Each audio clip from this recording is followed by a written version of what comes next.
Good afternoon, everyone. My name is Kenny Tolbert, and I work in the ratings department and do AMA guides analysis, where I work with our man of the hour, Tim.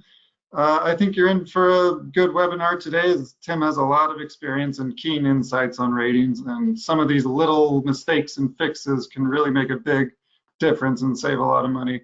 I guess my favorite costume that I did was actually Tyler Durden from Fight Club. I did Brad Pitt, grew my hair out, and I thought I did a pretty good job at it. So yeah, that's my favorite. I do say so myself. All right, thank you. Good morning, everyone. My name is Magic Barthel, and I'm actually the assistant managing attorney for the Fresno office. I've been at B&B for about 9 years. We recently opened our office in Bakersfield, which we're really excited about, and I am the managing attorney of the Bakersfield office. So if you have any Bakersfield files, please send them our way. We're really excited working with all of you guys. The Halloween costumes, I actually really like the Teletubbies costume. I remember as a kid. I don't want to give away my age, but I remember watching Teletubbies as a kid. So I think that was like one of my favorites. Always like to share a fun fact. If any of you don't know, but on the side when I'm not working, I like to do some background acting down in Hollywood. I've appeared on shows like Grey's Anatomy alongside Patrick Dempsey when he was on Grey's Anatomy. I've been on the Mindy Project, The Big Bang Theory before they stopped filming, NCIS, and I've done some movies and other commercials. But anyway, hope you guys all enjoy the webinar today. You'll get a lot of good information from Tim, and I'm going to hand it over to Don. Good afternoon, everybody. First, I want to thank you so much for joining us. I know you're all very busy and have dozens of things to do, but you have picked the right time to join. Tim knows more about permanent disability than anybody, I suspect, in the state of California, has been teaching PD issues for 3 decades now, and his work has been introduced into evidence. He's provided expert testimony on the PDRS and the AMA guides, as have I. So you know that the quality of work and the quality of knowledge he brings to the table is really, really, really amazing.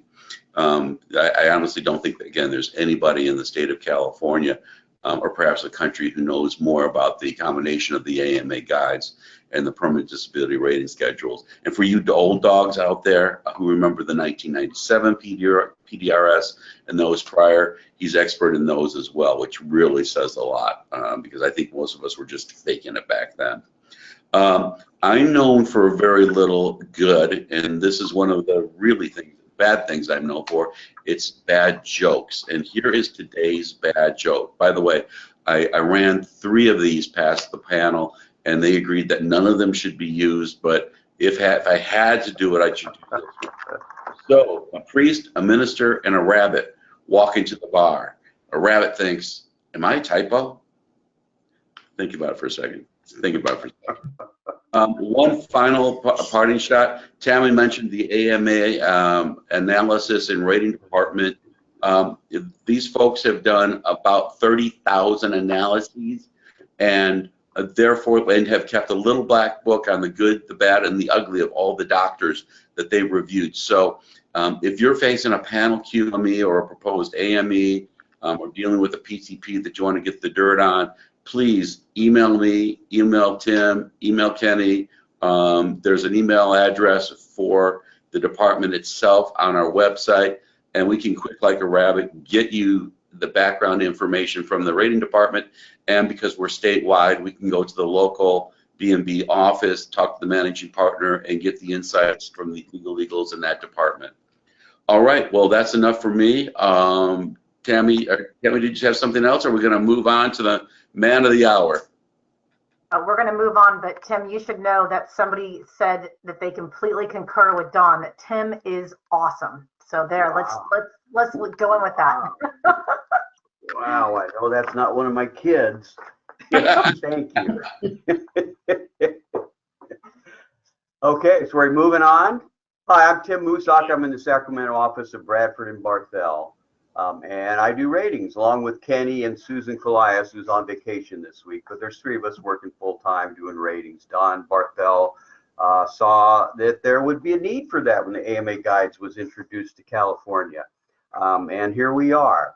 So we're going to talk about some common rating mistakes. And before we get started, Tammy's going to ask a couple of questions that kind of helps us understand where we're at.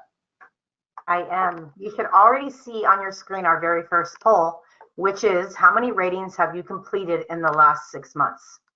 So you have 4 choices there. It can be 0, 1 to 2, 3 to 5, or more than 5. And again, I know Tim has a lot to cover today, so I am going to run through these. So don't worry if you miss out on entering your answer. So I'm just going to give it a few more seconds. Again, how many ratings have you completed in the last 6 months? Very good. So we've got a pretty good mix here of those that are experienced and those that have are fairly new at the rating business. So good. Thank you for responding to that. Okay. Our next question: what is the impairment number for carpal tunnel? So again, you have 4 options. Tell me, what do you think is the impairment number for carpal tunnel?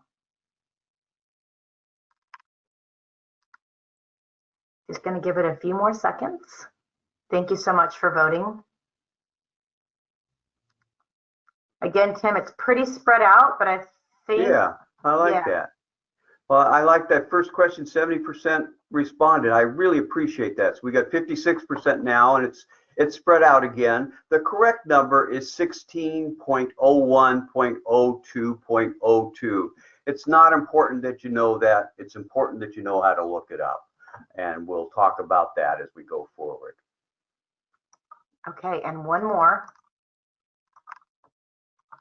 Should see it on your screen now. Which occupational group number would represent a sedentary job? Sorry. Which occupational group number would represent a sedentary job? 491, 351, 251, or 111? This one's looking a little different. I'm going to give it a few more seconds, but everybody really likes one answer on this, Tim. So you'll have to tell us. That's good. That's good. So we've got 60-some% already have responded. I really appreciate that. Looks like most of you got the correct one. That's group 111. And again, it's not most important that you know it right now, but the point I want to get across with this question is that the numbers mean something. We're going to talk a little bit about that today. The occupational group numbers mean something. So thank you, Tammy, and we're going to get going. But before we do, I believe that this is an Oscar Mayer Wiener whistle, and I believe the Oscar Mayer Wiener mobiles are still out throughout the United States. Just thought I would bring that up because I had a blast when I was on one recently.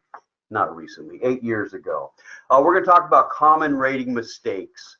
We're going to look at rating schedule application, some of the mistakes there, AMA Guides application, some of the mistakes there, and some of the mistakes about labor code and case law that come up. We see an awful lot. And what I'm going to try to focus on, I've got a lot of material that we're not going to get through all of it today. We are going to finish it at 1 o'clock. But I want to focus on primarily to begin with those fixes that might be easy fixes. Just a reminder, date of injury is important in doing ratings. 1/1/2013 is a very important date to remember in terms of date of injury because we use the 1.4 modifier for WPI when we do a rating string. With the WPI that the doctor gives us. So what that means is we're increasing WPI for every body part, for every impairment addressed by the doctor. We're increasing it by 40% before we do an occupation and age adjustment. Another thing, that 2013 date of injury, it tells us that there's no additional PD for psych, sleep, or sexual dysfunction as a derivative injury. That doesn't mean that there can't be a true organic physical injury that causes that issue, but as a derivative injury related to orthopedic injury, for instance, those are not compensable PD. They're compensable for TD and medical treatment perhaps, but not for PD. There's exceptions for psych, and just as a reminder for psych, because sometimes we're seeing more psych cases come in now, just a reminder, Labor Code 3208.3 still applies to psych for all dates of injury, and there's some exclusions and limitations as to what's a compensable psych claim. So you might want to, if you're handling a psych case, again, they're coming in again, you might want to make yourself refamiliar with Labor Code 3208.3. Numbers. I'm going to talk about numbers because here's where sometimes you can get some easy fixes to ratings. And the fix that when I'm talking about fixes, I'm talking about we want to be accurate. Sometimes the fix makes it a little lower. Sometimes the fix may make it a little higher, but we want to be accurate. We want to reserve correctly. We want to know when we're getting to the WCAB that we've got correct numbers and we know where we're going with it. We want to be able to reserve properly. We do that sort of thing. So numbers, some important numbers for us when we're rating is impairment numbers and group numbers. What do we do with the numbers when we're doing ratings in terms of adding or combining? They don't mean the same in work comp rating. When we're adding or combining and going through steps of a rating process, at each step we round to a whole number. Nice thing, one of the nice things about when we came to the new schedule, it was agreed we're not going to deal with percentages. We're going to deal with whole numbers. So any step of the way, we're not going to deal with decimals. We're going to deal with whole numbers. And the rounding is true rounding. 0.5 or above, it goes up to the next whole number. Below 0.5, it goes down to the next lower whole number. So numbers in terms of impairment, and something that can help you make sure you're getting an accurate rating is to use the correct impairment number. One of our pre-questions was carpal tunnel. The numbers mean something. Again, it's not important that you have them memorized, but to know how to look them up and make sure you're using the right one when you do that. There's 4 sets of digits for each impairment number, and each pair of digits means something.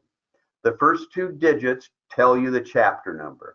And so we had carpal tunnel is in chapter 16 of the AMA Guides 5th edition.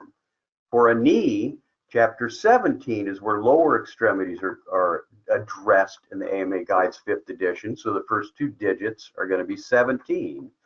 The second 2 digits tell you what part from chapter 17, and 05, those second 2 digits, says it's a knee.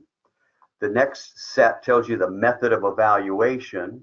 In this case, for lower extremities, 10 tells us it's a diagnosis-based estimate.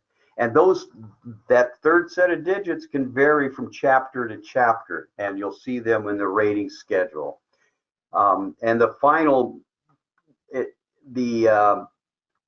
subcategories, the last 2 digits are subcategories. If it's an Alvarez-Guzman rating, we're instructed to use 99. That's the last 2 digits. I'm going to show you a couple other examples about what might be confusing in terms of numbers, but we want to make sure we get the correct numbers. Within the rating schedule, we've got, among other things, these that I'm showing on the PowerPoint. The upper extremity 16.01.02.02 tells us it's specifically for carpal tunnel. So if you're rating carpal tunnel, this is the impairment number you want to use. The 01 tells us it's a non-differentiated part of an arm. It's a peripheral nerve injury, and this last 02 tells us it's carpal tunnel, which is the median nerve. If it's carpal tunnel, we want to rate it as carpal tunnel. That's being rated as a nerve injury. If it's a wrist, we rate it as a wrist. They don't rate the same. We do see that. This is one of the common mistakes we see. We see carpal tunnel being rated using impairment 16.04.02.00, which is wrist other from the rating schedule. Many times it will rate the same, but you may get different variants for different occupations. when you're running through the rating schedule. So you want to make sure you're using the correct one. Shoulder, we've got two choices for shoulder: shoulder range of motion, shoulder other. Not every occupation rates the same for range of motion and other, so we want to make sure we're getting the right one. Not only does it ensure your rating is accurate, it lets whoever else you're working with on that particular rating, that particular claim, know you've done it right as well. So that lets the DU know, that lets applicant attorney know, that lets the injured worker know, that lets the WCAB know. Everybody will know you're working in the right direction here if you're using the right impairment number. So you want to, that's something you really want to make sure you're paying attention to. We mentioned the rating schedule. I'm going to see if I can just pop that, show that up here. This is the digital rating schedule that we have attached to this webinar today. And it's kind of cool. You can click into the different sections, the impairment numbers. Again, they're by a numerical order by chapter. So chapter 15 is the spine. Chapter 16 is the upper extremities. Chapter 17 is the lower extremities. So as long as you know that, you should be able to look up the impairment number and get to the correct impairment number. And then they're in order after that. For instance, if we look at lower extremities, O1 tells us it's a non-specific area of the leg. O2 is the pelvis. O3 is the hip, and it works its way down to the knee, to the ankle, to the feet, to the toes, and the numbers keep increasing, that second set of digits. So you can find the impairment number. One of the reasons you can find the correct impairment number most of the time is because the rating schedule was created, this rating schedule was created after we knew we were going to go to the AMA guide. So they had that ability to kind of create impairment numbers that could kind of dovetail with what we were going to get from the AMA guides. The next numbers that can help you get the accurate rating so you can reserve and pay properly. We want to pay what we owe, no more, no less. We want to pay what we owe. That's the business we're in. We're in work comp benefits. We're paying benefits. We want to pay what we owe. We don't want to pay more. We don't want to pay less.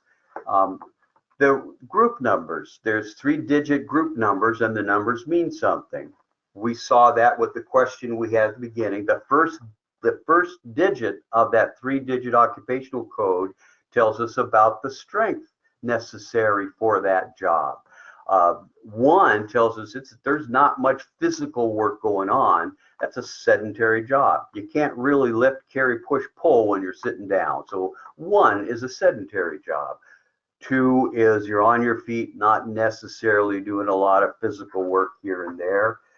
3 is it's a more physical job. 4 is even more, and so on. And my real point here is the job title doesn't tell you. And I can give you a couple of examples of things we've had where come into us, please rate this, here's what the job is.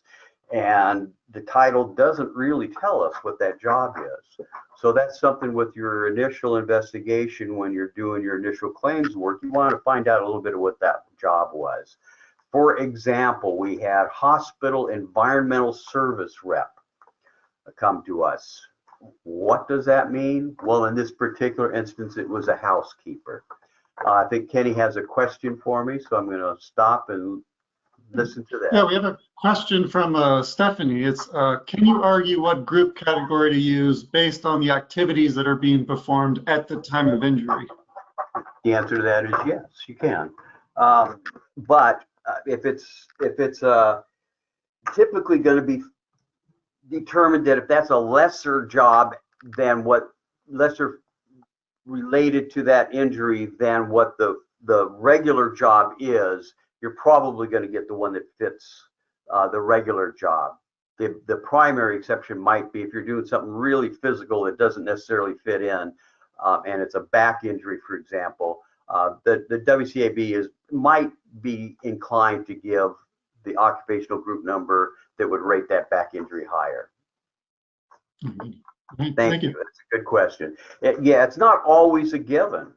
As that question points out, it's not always a given. Most of the time, it's going to be a fairly straightforward. If you get the job duties right, if you understand what the job duties are, usually there's going to be some agreement. There may be situations where it's not cut and dry, and you got to have some discussions. A job description helps. It always helps. Patient care manager, another one. What the heck is that? We had one where the DU rated that using a 111 as a manager, and it wasn't. That was a nurse's aide, a group 340. Another one came through chameleon technician. Doesn't tell you. That's my point. You need to know what the job duties are. If you know the job duties, then there's some guides within the rating schedule that can help you get the right group number. This is from the rating schedule, pages 327 and 328. This is a 2-page thing. Gives us some indication and some insight as to how group numbers are determined. The first digit is the strength indicator. So a very light job, a sedentary job, is going to begin with a 1. The second digit is some occupational designator. So if it's a professional job, the second digit may be a 1. Hand intensive, a 2, and so on. Cleaners, it's going to be a 4. Drivers, it's a 5, and so on. The third digit is a subcategory, and there may or may not be subcategories. We see a lot of zeros, but an example I can give you is here on truck driver and tractor trailer driver. A truck driver driving on the open road is a group 350. If it's a tractor driver, a farm type tractor driver, or a forklift driver working in an enclosed warehouse or area, it's a 351. It's going to rate differently on head injuries and psych injuries than for a truck driver that's out on the open road. So there may be subcategories. In that particular instance, if there's a head injury, we want to make sure we get the right one, 350 or 351. Once you think you might have the right number, you can go beginning on page 329 of the rating schedule, and it gives you a little bit of a blurb about what that particular occupational group number is. There's several pages of it. They're in numerical order. I went to copied this page because I wanted to show in particular typing. That comes up a lot. So it could fit under group 110, 111, 112, and the difference in these 3 group numbers is solely based on how much keyboarding is done by that particular employee. 112 is the highest demand, 111 substantial use, and 110 is some use, and they rate differently for the forearms and hands and wrists and things like that. So we want to make sure to get an accurate rating that you have the right group number. And I want to show you an example of specifically having to do with keyboarding. One that we had come through a while back with bilateral upper extremity injury, shoulders, hands, carpal tunnel, left carpal tunnel. And the difference with how much typing is done, group 111 or 112 made a difference from 65% PD to 71% PD. So a difference of $25,000 in potential life pension. Just to highlight that you really want to get the right occupational group number. It's worth spending some time getting some understanding of the job duties, and if necessary, get a hold of that job description. Another example came up. A distribution tech was the job title. I rated that one at group 221. I didn't know what it was. You got a job description and rated it as a group 360. So a significant difference not knowing what a distribution tech is. And it turns out in this case that the group 360 fit the job description. So that was the appropriate rating. So you want to make sure you get the information you need in order to rate it correctly. Next piece about numbers, I want to talk about combining, adding, and CVC. Common mistakes within the medical reports or the ratings that are completed by those people that complete ratings. Page 111 of the rating schedule has instructions about combining. If there's conflict between the AMA guides and the rating schedule, we use the rating schedule. The AMA guides is not specific to California. Our rating schedule is. And there's not much in the way of conflict, but these are the instructions for combining in California, and they're not in the AMA guide. So a number of doctors aren't aware of these. A number of attorneys might not be aware of these instructions, but this tells when to combine, and also we round at a whole number at each rating step. So combining and adding don't mean the same in rating. Combining means put the numbers together by means of that formula that's I'm showing on slide 17. And the purpose of that is to keep from pyramiding and to the concept that we can only get to 100% and not over 100%. So we combine numbers to make sure it's not going to exceed 100% when appropriate. We combine in most situations when we're putting numbers together and doing ratings, almost always. The primary exception is if it's range of motion for the same part of the body. In that case, we add. Otherwise, we're doing combining. And these are the combined instructions is on page 111 of the rating schedule. I'm going to go a little bit more about that because there's some more specifics after that. If there's multiple impairments for the same part of the body, a single part of an extremity is what the rating schedule says. An example I can think of that comes up most commonly is for the shoulder. You may have loss of motion, and maybe there was a surgery that included a Mumford procedure, a distal clavicle resection, where part of that distal clavicle was shaved off. Those two methods can be combined according to the AMA guides, chapter 16 that talks about those. If they're combined, they get combined at the upper extremity impairment level.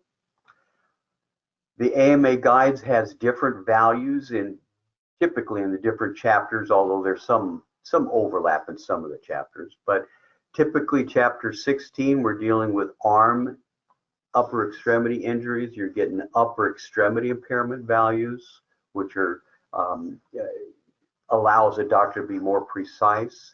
So they're different than whole person. An arm is worth 100% of an arm is worth 60% whole person. So there's that ratio. An upper extremity value converted to whole person is a smaller number. The AMA or the rating schedule says to combine at the extremity impairment level before you convert to whole person. That's a common mistake. Doctors aren't necessarily aware of that. That mistake happens a lot. I think I'm going to show you an example regarding that. What page 111 also says is when there's multiple injured body parts in the same injury, you're putting it together, combining it to find out the total PD. It says to combine each individual extremity first, the PD from each individual extremity first before you combine. And you combine largest to smallest. So what that means is if you've got a shoulder, a right shoulder, a right elbow, a left elbow, and a back, you rate out each individual string, and then you're going to combine to get the total PD. You do the right shoulder and right elbow first, the right arm first, and then you combine the rest, greatest to large, to smallest. I'm spending a little bit of time on this because this is something the doctors don't necessarily see, and that's where a common mistake comes up. Numbers, adding, believe it or not, adding is common mistakes in medical reports that we want to, that are easy fixes. And what I'm looking at with the numbers, I'm trying to talk about the numbers and the combining and the adding. These are easy fixes if you find a mistake in a doctor's report. And they can pop up in the oddest places. One example we had here was hearing loss for an ear. And there's 4 different numbers, different values that get evaluated, decimal, sum, hearing loss at different frequencies. And those 4 values get added up. And one particular one we had, these 4 values the doctor had and added it to 200. The correct total, just adding those 4 numbers, those are the right 4 numbers, the doctor just added, or whoever did the report, added it incorrectly. Should have been 210. So that understated WPI in that case, and that simple addition error changed the WPI by 1%, and it changed the PD by 3%. So here's an easy fix, a number that can be an easy fix. You want to pay attention to just numbers within a rating report. A doctor can add incorrectly. It happens, and it is inaccurate, can make an inaccurate PD value. Starts with an inaccurate WPI value that becomes even more inaccurate for the PD value. So, and the message I want to get across on this one, this is just 1% WPI, but it's a difference of about $4,300. Whether it's up or down, in my mind, is irrelevant. It's inaccurate by that much. So we want to, when you're looking at medical reports, if you've got the time to look at them, a simple fix, a simple thing you can do is just check the addition. Check the addition. You may find something. It doesn't happen a lot, but you may find something. If you've got a rating that you think is just something's not right, start with addition. Another example, shoulder motion. We saw this in a report. The doctor got the individual values correct, but just added wrong. It changed the WPI by 2%, and that makes a big difference. Apportionment. Had another one, a doctor offered apportionment, 80% to one thing, 20% to another, 20% to a third thing. Well, that's 120%. That can't be accurate. So that we're really not going to get an accurate assessment of PD on this because we don't have an accurate apportionment. So we've got to get that corrected from the doctor. We don't know what he meant. You've got to get that corrected. So numbers, simple thing we can check, and a simple thing we can ask the doctor, please clarify. What are you looking for? What are you saying? Combining errors. Mentioned page 1-11 of the rating schedule, and how to combine something that comes up with knees in particular for a meniscectomy and with arthritis. That happens where someone has residual arthritis and has had a meniscectomy from a knee injury. There's 2 different methods. The AMA guide says these can be combined. These 2 methods can be combined. They get combined at the lower extremity impairment level, not at whole person. The tables in chapter 17 for both of these methodologies give you whole person and lower extremity values. So occasionally a doctor will take the whole person values and combine that way. And one particular one we saw was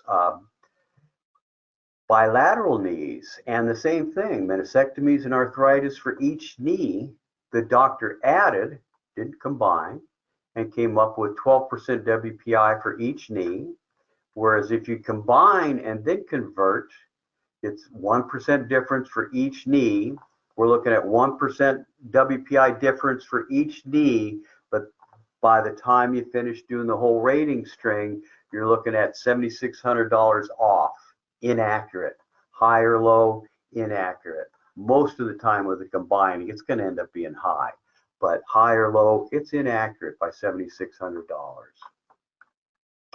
I want to go through combining. Again, this is not necessarily actually, this is common errors that people that do ratings make in terms of how to combine. The instructions from page 1-11 of the rating schedule tell us, let's say we've got one injury and all these body parts.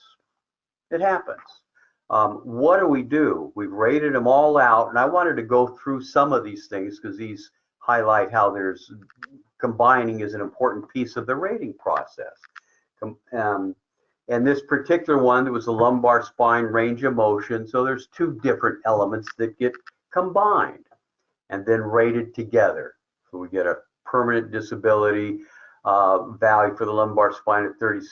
For the right shoulder, we had two methods that get combined at the extremity value, converted to whole person. Pain. What do we do with pain if a doctor adds pain? You add it to the WPI and it gets rated that way. Carpal tunnel. You combine sensory and motor deficits and rate that out. Right hip, you rate it out. Right knee, we combine at the extremity impairment level, convert to WPI and rate it out. This one also has apportionment in it. This example, I'm going to talk about apportionment if I have time a little bit later on, but apportionment. This is how you apply apportionment. After you do the rating string, you apply the apportionment. This particular case I'm using, the doctor said 95% of the right shoulder was due to this injury, 5% was due to degenerative changes. So this is how you apply it. You rate out the string, 17% times 0.95, and you get 16% PD for that shoulder. For the right knee, doctor gave 90% to that injury, 10% non-industrial. So you rate it out and apply apportionment. So the way that gets combined is you do the right arm first, then you do the right leg. Actually, you can do the arm or the leg first, either one, but those are doing before you combine everything. So you do the right arm, shoulder and carpal tunnel, combine it, the right leg, knee and hip, combine it, and then you combine greatest to lowest. So you got the 37 for the right leg, 36 for the lumbar spine, and 24 for the right arm to 70% total PD. So that's how you combine those. It doesn't always make a difference if you combine in incorrect order, but it sometimes does, and we want to do that correctly. That sometimes is an easy fix to an inaccurate rating. We want an accurate rating for reserving and for settlement. Showing everybody what we did. We want to be able to show everybody what we did and show that we did it correctly. I'm going to talk briefly about AMA guides. There are errors in here from doctors. Some of the common rating mistakes. Mistakes are expected. The National Institute of Health of all organizations wrote about that they believe there's going to be mistakes. It's not an objective science, so there's mistakes happen. Some of the common mistakes that happen from the AMA guides that we see in doctors' reports are they're not interpolating correctly. They're not using the right value. In chapter 7 or 16, we have several different values. We got hands, we got digits, we got hand value, we got arm value, we got whole person value. Sometimes the doctors aren't using the correct value, and that can make a big difference. Chapter 17, we've got lower extremity values. We also have foot values, what aren't used very often. But WPI is what we rate. Everything gets converted to WPI. Sometimes doctors are using maximum values when they're supposed to apply a percentage of loss. And as I talked about earlier, there are sometimes adding errors, converting errors, combining errors that give us an inaccurate rating. As an overview, again, slide 29 shows we get different values to think about. There's whole person is what we rate. There's an upper extremity, 100% upper extremity, 60% whole person.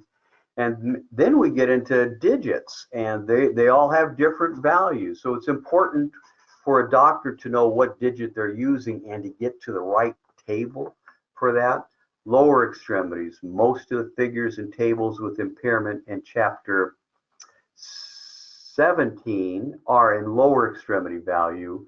We rate whole person. So at some point, those need to be converted. I'm showing there are conversion tables within the chapter 16. There's also a conversion table in chapter 17. But slide 30, what this shows is that the thumb has a different value than the index and middle finger, which have different values than the ring and little finger. So knowing which finger is being evaluated can make a difference in how that's rated and how that's converted to the regular value. In terms of misreading tables, and that's common that doctors misread tables on digits.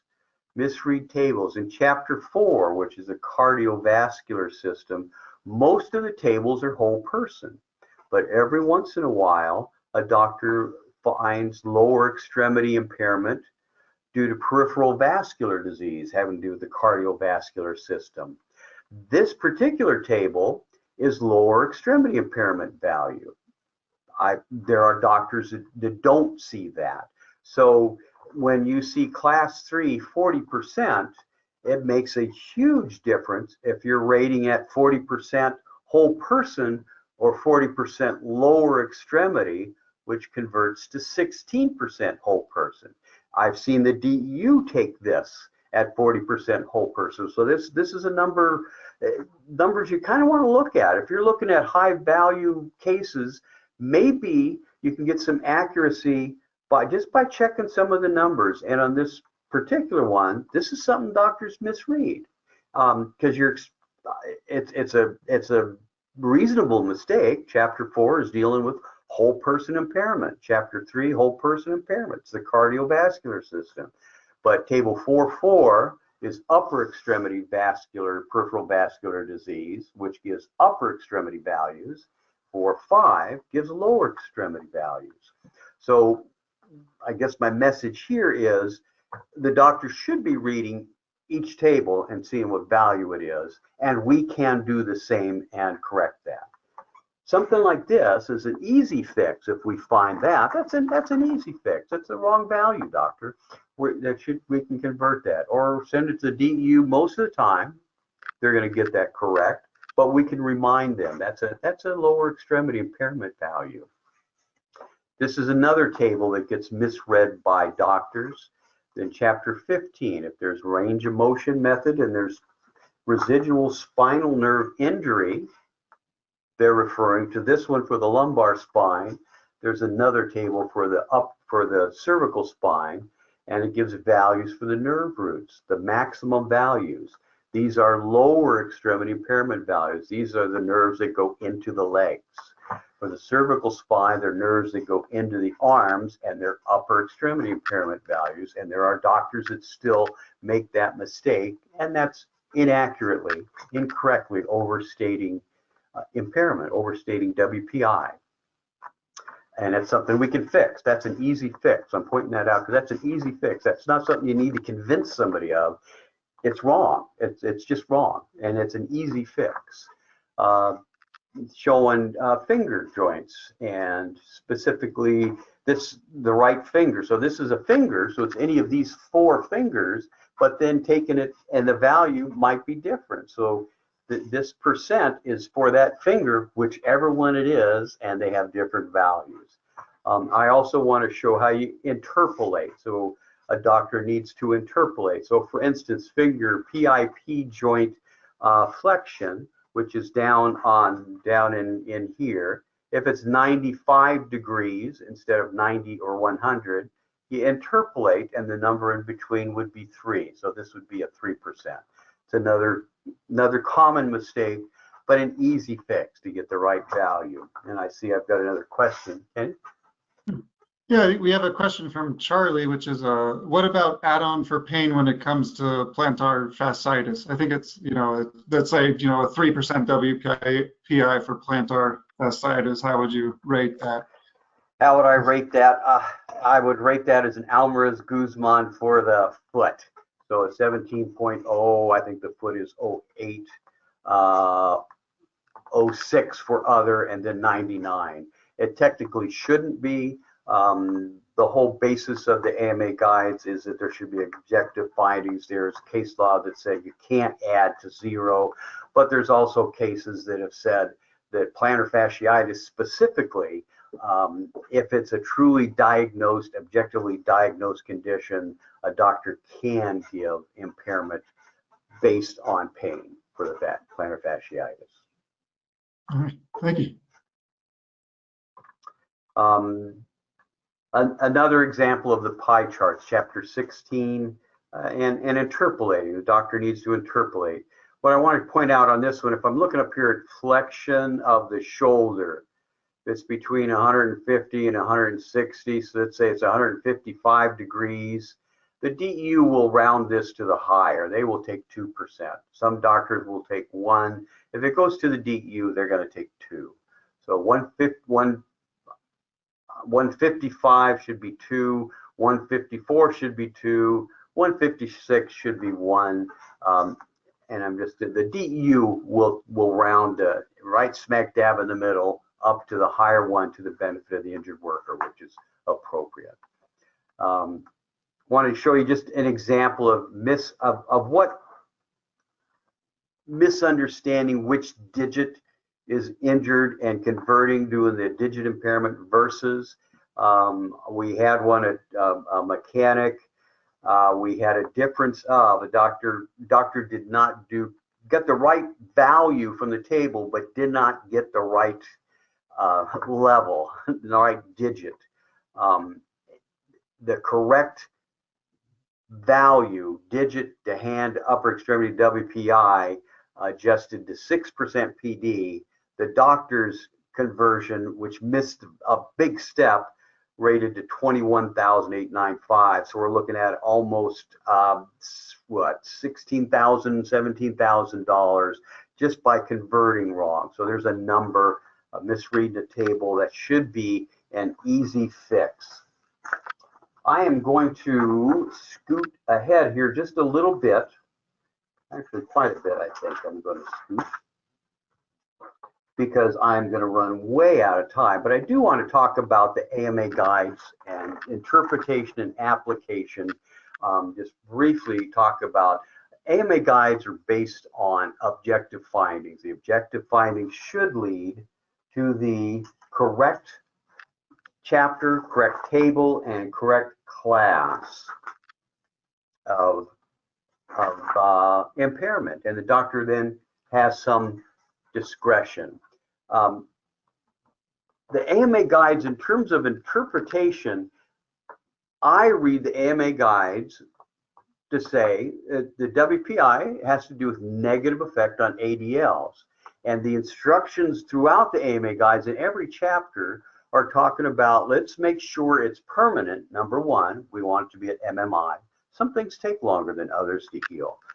We want it to be objective. It should be measurable and reproducible to be objective.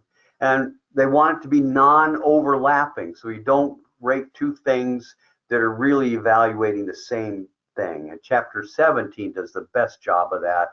They have table 17.2, which tells us which ones not to combine. You don't combine loss of motion with atrophy, because if you have loss of motion, you're probably going to have atrophy. You're probably going to have some muscle weakness. You take the higher one. You don't take 2 or 3 ways to rate the same thing. So it's all about permanent, objective, non-overlapping. If you have any concerns when you're reading a report, if the doctor is maybe given something that shouldn't be there, these are really the 3 questions to ask. Is that permanent?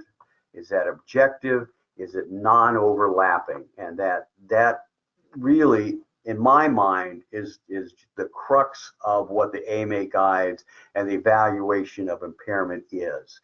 Making sure it's permanent, objective, non-overlapping. I'm going to skip way up now. I want to talk a little bit about apportionment, because that's a common mistake we see. I'm skipping through a lot of stuff about misinterpretations or alternative interpretations of the AMA guide. Those are a tougher fix. So I want to kind of focus on the easier fixes. Numbers are an easy fix. If something's added wrong, you add it right and you fix it. It's a simple enough thing to do. But I do want to talk about apportionment because that's something we see mistakes on that. Doctors should be addressing apportionment. Labor Codes 4663 and 4664 are valid for all dates of injury, and the doctor should be offering apportionment. What do we do if the doctor gives us apportionment? Labor Code 4663 is other factors, and an example I've got is a right hip replacement. The doctor says 50% is due to pre-existing arthritis. We rate that total hip replacement out and come up with 33%, and then we apply apportionment. Sometimes doctors try to help us out. I don't think they're doing it to be troublesome, but sometimes they try to help us out and apply apportionment to the WPI. That's not how we rate it. We rate it based on the WPI that's there currently and then apply apportionment to the rating string. Labor Code Section 4664. Conclusively presumed if there's been an award that PD still exists. So what do you do if you have it? Man, if you've got that award for that same body part and it's an AMA Guides one, you subtract it. Make sure you're finding out about any prior awards and getting those. Make sure when you are writing up a new award or having a new award written up that you get the PD in there. The string ratings would be great. The body parts are in there already, but the string ratings would be great. There'd be no question about it. But the example here I've got is a lumbar spine. 46% PD is what it rated to. There was a prior award of 25% PD. You just subtract it. You rate it, you subtract it. It's that simple, but you got to have that evidence of that prior award. So find out about prior awards and get copies of those prior awards. And for any future awards, get the rating string in there. Make sure it's clear what the PD is based on. At the very least, get the doctor upon whose report you've settled this listed in there, along with the date of that report. Get that in there, and it's a subtraction. It's that simple. That's a number that's that simple. I was going to Kite and Guzman. The only thing I want to say about those are there's no binding case law that says those always apply. Each case individually is subject to WCAB adjudication, and substantial medical evidence is what it boils down to. And here's substantial medical evidence as not established, but reviewed by the judges in the 6th District Court of Appeals on the applied materials et al. Versus the WCAB. They went through these. Most of the District Court of Appeals will go through substantial medical evidence.